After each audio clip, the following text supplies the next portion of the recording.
Mega foods ಸುಸ್ವಾಗತ. ಇವತ್ತು beetroot ಪಲ್ಯ ಮಾಡುತ್ತಿದ್ದೇನೆ. ಈರುಳ್ಳಿ, ಮೆಣಸಿನ್ಕಾಯಿ, ಬೀಟ್ರೋಟ್, ಕರಿಬೇವು. ಒಂದು ಬಾಣಲೆ ಎಣ್ಣೆ ಹಾಕಿ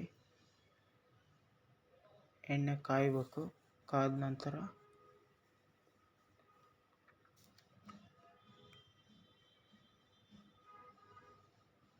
ಚೆನ್ನಾಗಿರುತ್ತೆ ಬೀಟ್ರೋಟ್ ಪಲ್ಯ. ಒಂದು ಟೈಮ್ ಮಾಡ್ಕೊಳ್ಳಿ, ಈಸಿ ಇದೆ, ಏನು ಕಷ್ಟ ಇಲ್ಲ. ಒಂದು ಸ್ಪೂನ್ ಸಾಸಿವೆ, 1 ಸ್ಪೂನ್ ಜೀರಿಗೆ,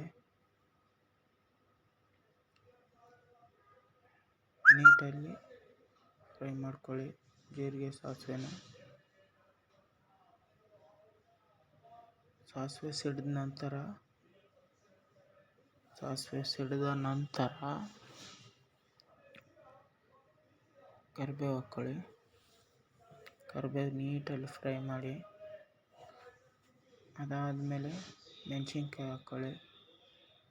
2ರಿಂದ 3 ಮೆಣಸಿನ್ಕಾಯಿ ಹಾಕ್ಕೊಳ್ಳಿ. ಸಣ್ಣಕ್ಕೆ ಹೆಚ್ಚಿ ಫ್ರೈ ಮಾಡ್ಕೊಳ್ಳಿ.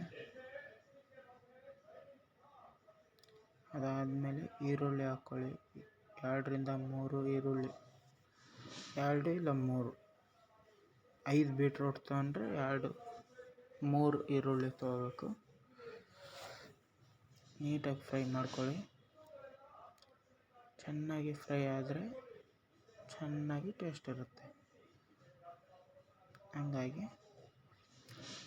ಸ್ವಲ್ಪ ಈರುಳ್ಳಿ ಬ್ರೌನ್ ಬರಬೇಕು, ಹಿಂಗೆ ಬರಬೇಕು. ಬ್ರೌನ್ ಬಂದ ನಂತರ 5 ಬೀಟ್ರೋಟ್ ಹೆಚ್ಕೊಂಡಿರ್ತೀವಲ್ಲ ಸಣ್ಣವು, ಅವನ್ನ ಹಾಕಬೇಕು. ಸಣ್ಣಕ್ಕೆ ಹೆಚ್ಕೋಬೇಕು. ಇದಕ್ಕಿಂತ ಸಣ್ಣಕ್ಕೆ ಬಂದರೆ ಸಣ್ಣಕ್ಕೆ ಹೆಚ್ಕೊಳ್ಳಿ.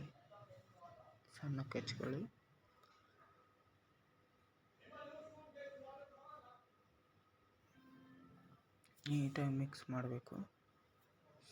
ಲೋ ಫ್ಲೇಮ್ ಇಟ್ಕೋಬೇಕು.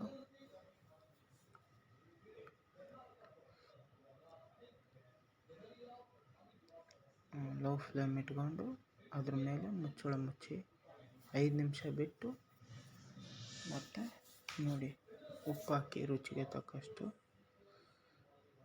ಉಪ್ಪು ಹಾಕಿದ ನಂತರ ಮಿಕ್ಸ್ ಮಾಡಿ. ಬೆಂದಿದೆ ಏನಿಲ್ಲ ನೋಡಿ, ಇಲ್ಲ ಅಂದರೆ ಇನ್ನು 5 ನಿಮಿಷ ಮುಚ್ಚಿ. ಈಗ ಬೀಟ್ರೋಟ್ ಪಲ್ಯ ರೆಡಿಯಾಗಿದೆ. ಬೆಂದಿದೆ. ಈಗ ಬೀಟ್ರೋಟ್ ಪಲ್ಯ ರೆಡಿಯಾಗಿದೆ.